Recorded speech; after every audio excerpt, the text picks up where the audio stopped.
Welcome back to another episode. Been off for a couple weeks, but another reminder: like, comment, and subscribe as always. Greatly appreciate it. We're right around the corner from getting to 500 subscribers, so we appreciate y'all just liking the video and subscribing to the channel, putting comments on our shorts. All that is greatly appreciated. But yeah, what we'll go ahead and do today, we're going to talk a little bit about Detroit Pistons. Obviously they're kicked out of the playoffs by the Knicks in the first round, but now we're on the cusp of the NBA Finals. The Knicks are look like about to get sent home tomorrow, which I've enjoyed to see. But yeah, we'll talk about what we think might be on the table for them when it comes to the off season. You know, kind of hearing around the league might be a lot of player movement as far as just around the league, which that might kind of impact or affect how we kind of go about things. So be curious to see what Trajan does in his second season, or first off season, second off season, I'd say, going into um, just some of the moves he'll make and just kind of see what it looks like overall. But yeah, that being said, y'all kick it over to you. Just want to kind of see your thoughts on um, free agency, draft, just overall, just thoughts. We'll kind of jump in and go from there. Yeah, so I guess the state of the Pistons, as far as I see it, I think we are in a prime spot. One of the if this playoffs has showed us anything, it's how open and transparent the East it currently is. Really, the whole NBA, but the East currently is, and I think so much big things happening at the top as far as let's say from the Boston Celtics going down, Jason Tatum being out for the year, to they have $1 billion in contracts. It's all type of players they developed over the years. They'll probably be looking to make some moves.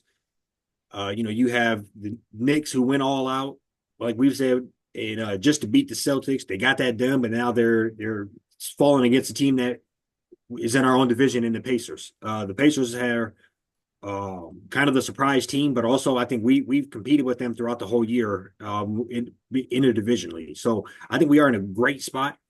You take a look at couple of players, a couple of things we have to address. So free agents for us this year: Paul Reed, Schroeder, Tim Hardaway, and Beasley. We've heard Trajan Langdon say he's not looking to rock the boat a whole lot. He wants to bring. He kind of hinted that he wanted to run it back.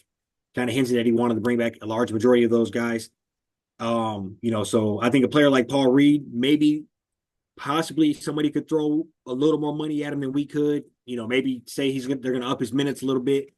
I could see a player like him leaving. So I think for the sake of the team, we should prioritize. I would say Beasley, Schroeder, and then outside of that, go try to find another stretch four slash big man, just a disruptor in the paint. Bobby Portis comes to mind. Clint Capella comes to mind. Andre Drummond comes to mind.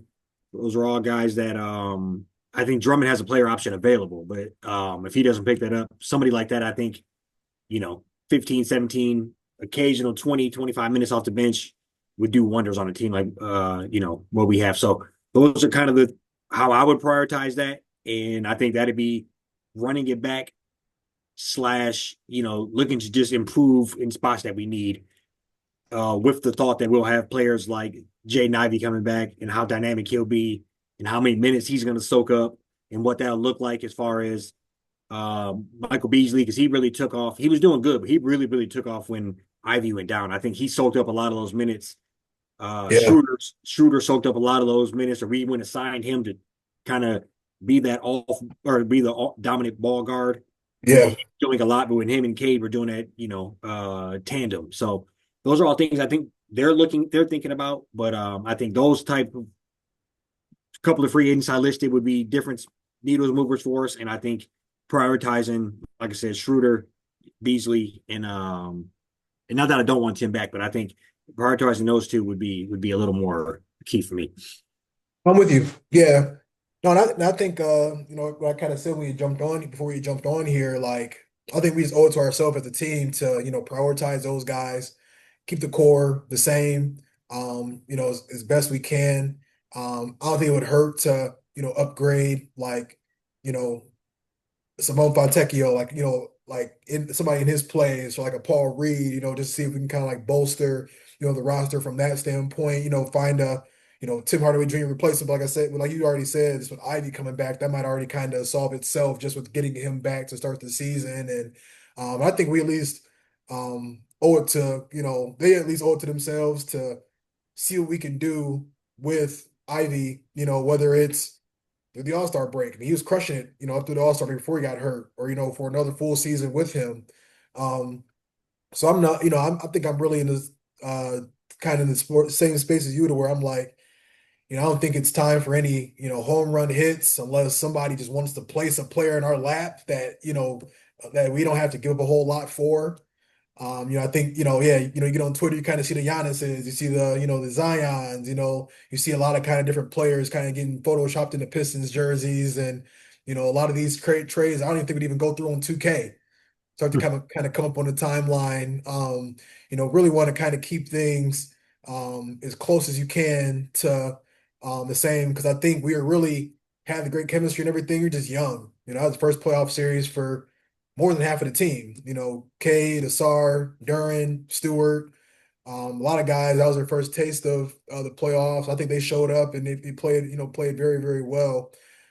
So I think that if we're really able to, the ideal, off season would be to, upgrade a couple different positions, be in on a couple of these 3 or 4 team deals. It'll be curious, it'll be interesting to see what happens. Like I said, before we jumped on, Giannis he get moved. I feel like that'd be a domino effect. Boston, they start shipping players off. Like that's gonna just create a lot more for everybody else. You're gonna have teams maybe like the Sixers that, think about blowing it up. There's gonna be a lot of the Nuggets. You got a lot of these teams that, kind of sort of put the chips in, or just kind of came off a championship and are trying to you know keep their championship window open by having to make some moves in order to do that. So I think all in all, I think we're in a good spot to continue to compete, and as long as we keep that floor spacing for Cade, and just continue to just get him some nice complementary pieces and let him continue to develop into the superstar I think he can be. um, I think we'll be in a good spot. This is so random, but I'm not going to live down. I'm be talking about this all summer. He should have been second team over Steph. I even want to say over LeBron. I'll probably give LeBron the nod because they were the 3 seed. So maybe that's kind of maybe the difference of how he got on the second team. But in no Yeah, no, world, he had clearly better stats than Curry. So it just yeah, came down to favoritism, you know. But yeah, I think I agree with you 100%. But I do think if Cade has the type of career that I think he will have, then in 10 years he'll be snubbed into the next kid. He'll be getting second and first team when he yeah, deserves it. I think he'll all wash out over time. I think that's kind of how yeah. it goes. But as far as Ivy, I think he's proving to me that he's obviously a damn good player, and him and Cade can play together and win together. Hmm. One thing I think we all know, Cade is kind of for the team, the center of the solar system. You have to be able to maneuver and work within that world. And Ivy shot 40% from three before he went down, which I think is not very well known and under the radar. Now he was hitting 2 of 5 a game. So I think, plenty healthy. He's not on a very small sample size, but he also wasn't, shooting like Michael Beasley. But I think that type of just injecting that back into the team, bringing Beasley back, assuming he can shoot at any type of clip he was before. I'm not mad at that as well. And I do think we see the value of having just it's a good tough nosed point guard and somebody like Schroeder. And I think as Hmm. soon as he doesn't want to break the bank, bring somebody like him back is prime. If not, I think championships can be built through the draft. Not always. Basically, if we're gonna get a championship here in the next handful of years, like we all believe we can get, it's gonna take the good combo of drafting well, which we seem to have did well since we got Cade, and on top of that, being what's the word I'm looking for? Being real opportunistic when it comes to teams wanting to unload and being smart and getting off that right player, not giving up too much. And that's how Hmm. we built the championship team in 04. We went and got Rashid. He had been moved twice that season already. He did not want to be in Atlanta. We went and got him at the last minute. and the rest was history. Yeah. And I'm sure you can tell similar stories dating back to the original Bad Boys team. So I think that is how championship teams are built. You go and cherry pick. You already have the good core, and then you cherry pick what you need when teams are blowing up or getting rid of shit. So, Hmm. I think overall I too guess with Ivy, well, my bad. I was gonna say with Ivy, like, and he sees all the stuff we be seeing too, to where they're like, K, like people forgot so quickly how, about Jaden Ivey with him being hurt to where, I think he's gonna be super motivated to, make sure he ain't a part of these trade packages for Devin yeah, Booker. I mean, we sat on here and kind of, thrown him around here and there and different things, and kind of talked about it, played around with the idea of it, at least entertained it, but I think he averaged like 17, 4 and 4 last year. I think that's, I think he's a perfect complement to Cade as far as I think we already have, Robin, whether it's gonna be him or Asar. I mean, I think we got, some good options in house already to where, you know, I'm not so crazy about shipping all these guys off, next couple of years just to, to see about maybe a superstar coming in and, that potentially working. But I think he's gonna be super motivated to come in and pick up where he left off. yeah. No, I agree with you on that. And he's playing for a contract. You know, Hmm. he we're sitting there top three, top four in the East. He's averaging 25 and 5. He knows he has 180 million coming. We're sitting there struggling again. It was a blip in the radar. He's back down to 32% from three. He knows that's going to get cut to about maybe 80 or 100 million. So I think it's a lot riding on that. So I guess obviously way too early to tell, but we kind of mentioned it before we hopped on. What would be your expectations for way too early prediction, but expectations for a successful season next year? Yeah, I think next year would be, lock it in the six seal like you did this year. I think it would be, I think the next step would be to like, let's see if we can get a three seed, let's see if we can get home court advantage, kind of start things off. Played pretty well on the road last year, but we, kind of flopped at home. So let's see if we can kind of like, build off of that, win a game or two, at home. I think when we do win a playoff game, it'll be our first playoff home win since like we were about 12, 13 years old, which is kind of crazy to think about. So yeah, I would say if anything, if we can just build off of this momentum, knock on wood, everybody stays healthy. I'd be happy with us in that 44 to like 48 win range. What do you think? No, I think I would second a lot of that. I would say I have the realistic expectations, which would be exactly where you are. Let's say 6 seed or better. We beat some of the top teams. We can be considered one of the top teams nobody wants to kind of run into. Uh, Hmm. and then just have natural development of Cade. Cade's taking that up to, let's say, 27, 28 points, keeping it 8 and 8. Let's say Duran's taking it up to 17 and 11 a game. Asar, starts to hit a little more jumpers, just natural Hmm. development of everybody. And I think if all of those little tiny improvements of all the players coming together, that inches it up, close to that 50 win total. Yeah. And then outside of that, I think just the confidence of having the monkey off your back, for lack of a better term. You even for me, even for you, I would assume until probably January, February, I didn't know if the wheels would fall off at any point in time. We were hovering around that 500. And it's real easy to go from let's say 19 and 22 to let's say 19 and 40. You don't or Hmm. 22 and 40. You go on a huge month losing streak. Well, we did the opposite. We Yeah. took those big. What was it, January, or Like it was we like were like that 11 West and 2 Coast or something. trip. Yeah, Yeah, we got like Mike Brown fired and we yeah, went over there and beat Phoenix, beat LA. And I think, yeah, Cade, that's really, he started just kind of like put the team on his back. yeah. So I think all that comes together as well. Coach here another year, and then I think have those players develop naturally. And I wouldn't want to blow up and go get any old person, but if a Booker popped up, I think we'd have to consider that. But outside of that, I don't know many players that I would want to give a haul for to blow up this young nucleus. Yeah. But no, I agree with you on that. I want to. I guess I'll go out on a limb and say like let's say 40. What do we do this year? 44, 44. 38. Let's say 48 wins. That'd be. I'd Yeah. be. I think that'd be another 4 more dubs. Hopefully move you up a spot or two. in the standings. It's And gonna be wide open too. Like mm, I think, you're kind of chatted on it, but I think Boston, they'll probably end up losing like Drew Holiday. I mean, you might see Jalen Brown go across the ticker. You just never know, as far as just who they're gonna be looking to give up.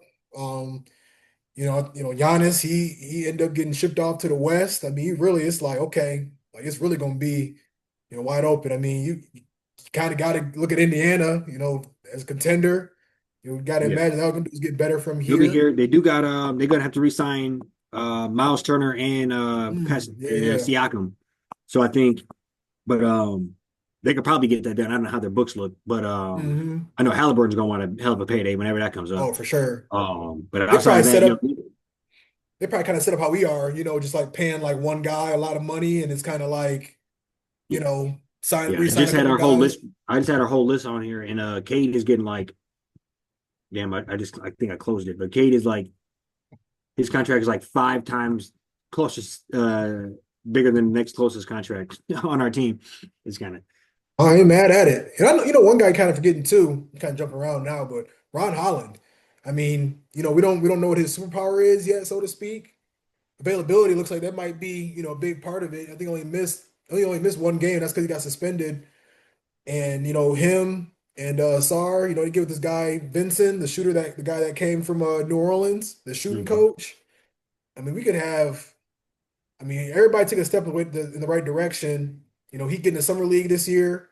Get a little bit more confidence under his belt. Like I we agree. could be a serious problem. He'll get busy in the summer league too. He'll be fun to watch because he Hmm. played enough NBA minutes where he can separate himself, Yeah, and then he also probably wants to go hard. probably But play him 2 games, sit him down. Just kind of mhm. like yeah. But I could see him dropping 20, 25. One of them games.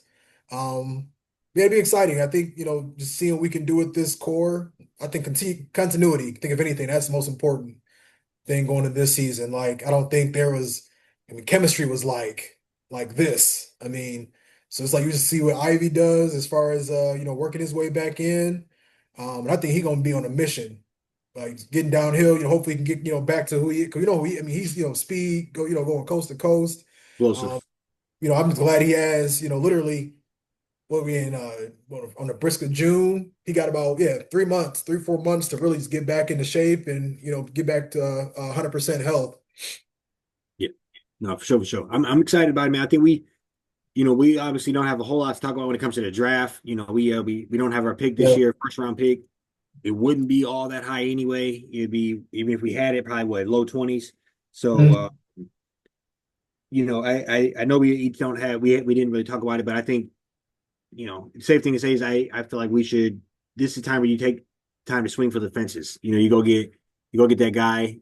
Um, and the one I would say just I've seen him all over, and it's just a guy which you normally would never hear me say, but his name is Hanson Yen. Oh Literally, I've yeah. seen so many videos of him hyped up. He looks like a good, real skilled big man. So that's the one guy that I think would probably be there at our. I think we picking him to 40. I already lost it, like 47, 37. 40, 37. So, Yeah. um, That's a nice like fringe, guys that probably should have been first rounders that just kind of bleeding yeah, over. yeah. So just You watching know, his highlights, watching him play against, they had one of him playing Alex Sarr in like the 18 under U oh league, and he yeah. was cooking them. He, in some of these NBA combine videos, he, just real skilled, making passes. And I think somebody like that, you never know. You could be drafting, um, Just put up a mock draft for Jedi Broom. That wouldn't yeah, be, hey, I that's ain't mad at just that. a guy can get his shot. He Mm-hmm. kind of, he been this, he literally has super senior by his name. So I'm thinking he's like 5 or 6 year guy. Um, like you said too, sometimes, some of these guys from overseas, it might be a little project to start, but you never know what you're really getting. But that is be a nice addition to the pot, like a guy to be in and out the G League for a good majority of the season, unless they just kind of blow up and be something crazy. Right. And I think Yeah, that's kind of where we are. Just, you know, we have a lot of players that are developing, but also a little more proven commodities. The SAR, all them guys. So I think yeah. you throw a potential home run on the back end. I wouldn't be mad at it, but I think we're in an interesting spot when it comes to uh, the draft because I don't think we have. I don't know if we have our pick next year either. I feel like I could be wrong about that, but um, Okay. I Yeah, know I'm we not did a sure. lot of moving and shaking. Yeah. I you could if you could throw out I don't know. I know I didn't watch a ton of college basketball this year. Is anybody you can think of that you saw maybe in the tournament or anything that you think would be a good addition at that 37th pick? Um, I really haven't even looked at a whole lot of mock drafts. The first, I feel like Wolf might be there. Somebody like Danny Wolf or somebody. I think Yeah, that would that could be be your stretch or four-ish type of guy. wouldn't that I think even that'd be like in the window he'd be in. yeah. I wouldn't be mad at like I mean I might be a little overdrafted, but even like Golden. I mean I think just kind of like a guy that you know like kind of know what he is. I think Golden played pretty well for Michigan. That'd be a solid. I wouldn't be Yeah, mad at something like that, but I don't know. I'm looking at some mock drafts. He kind of projected to be picked a little bit later on, or that might be a little overdraft. But um, yeah, and I'll say overall it's good to kind of go from having to draft needs and kind of needing players to come in and compete, immediately to just now it's like we kind of got a choice to, if we want to get a guy, from overseas that might need a couple years to get, yeah. develop, maybe We got sit to in turn the the roster quickly because it was yeah. it was the sorry year we drafted him. We're like, we can't have a guy coming out here scoring 4 points a game. And we Hmm. gotta have some people playing. So how quickly that can turn a roster in the NBA. Yeah. You got to tip your hat to the organization as far as that goes. Because I mean, even last year, we was on him like, damn, Ron Holland. We kind of, but we Yeah. didn't know. That What the probably free was agency would look was a like. fairly safe pick. Yeah, Considered. So sure. Yeah, we stuck at that fifth pick for a minute, boy. nah, Yeah, so that's yeah, but no, like I said, we're in a good spot. And the one guy I kind of forget about too, even like Bobby Clintman. I mean, that we he didn't really come out the box. I think he played a little bit in the towards the end of the regular season, but yeah, where it's like anybody we gonna get is gonna just be a nice little addition. Whether they end up being instant help or somebody that we need to develop a little bit. Um, you never know what might happen with some of these trades and stuff over the during the draft, where we might end up getting a couple second round picks, maybe moving it, moving up, maybe not into the first round completely, but moving up a little bit closer to the end of the first round, like earlier in the second round, and grabbing somebody could be like a real impact player. But yeah, I'm just that's looking a and good hoping point. that we can, you know, like I said, Beasley, I think Beasley, Schroeder, those are the guys, really, really want to bring back. I wouldn't be mad at Hardaway, but I think we can upgrade a couple players, a couple spots on our roster, and really, get us over the hump. And I'm just looking forward to seeing what Asar gonna look like, what Ivy gonna look like, what Ron Holland gonna look like. Some of these, I mean, even Marcus Sasser. You never, you know what I mean. Just you got some guys that are just really, going. A lot of these guys are going into their third or fourth year, Yeah. and then Cade, you got Cade at the core of everything. And he got his All-Star bid, got his All NBA bid, and I hope I hope he come across as an accident, and get probably agree with us that he should have been second team All NBA. Kind of like the fire even more. Right. That's fact. No, bro, I'm right there with you. I feel good about him. I feel good about him. Yeah, I think as draft approaches, obviously it's so weird not being that invested. Like we was doing draft analysts for 2 weeks before we Yeah, got now kind of Kenny, before we got all. It was. So I agree with you on that. It's just cool. It's cool just to look at it from a different perspective. But that's coming up quick. Obviously, we got um, football nonstop. We're gonna have some tape, hmm some videos of practice gonna start popping up from there. Yeah. Both college and professional. So I think we it's gonna we're in the boiling period now, but it's gonna ramp up quick as hmm things progress. And even you joked about it, but it's the truth. The Tigers keep winning. We have to give them a little love. Yeah. Start Yeah. uh start representing there a little bit as well. No hate on their front. Um yeah, so I'm pretty excited Oh, for in sure. general. I'm right Yeah, there with football you. and summer's here. And then yeah, I never want to rush the summer, but I'm always ready for some football, if that makes sense. Yeah. No, absolutely, absolutely. We got we the schedule is kind of working in our favor where, it's only preseason, but we'll have the Lions to be able to see, them, a lot of the backups, get some good hooker action, start the season off, get him going July 31st, playing the Chargers Hall of Fame game. Also, I'll be tuned in to, summer Versus the league. Chargers. Yeah, Some hooker action.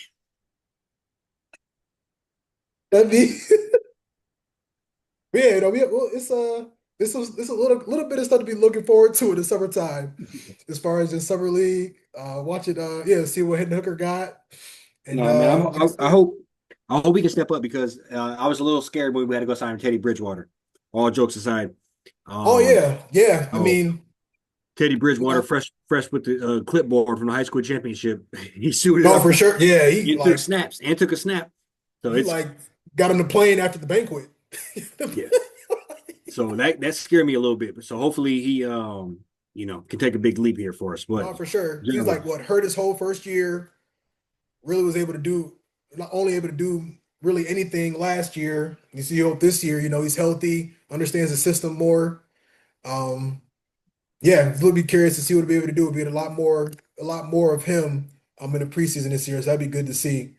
But yeah, I'm gonna be getting out some, hopefully out some highlight tapes, a little bit more content in the coming months. And yeah, I think it's literally like 96 days until the Lions kick off. And I think it's like about 80, I don't know, about 91 days, 90 days until Michigan football kickoff.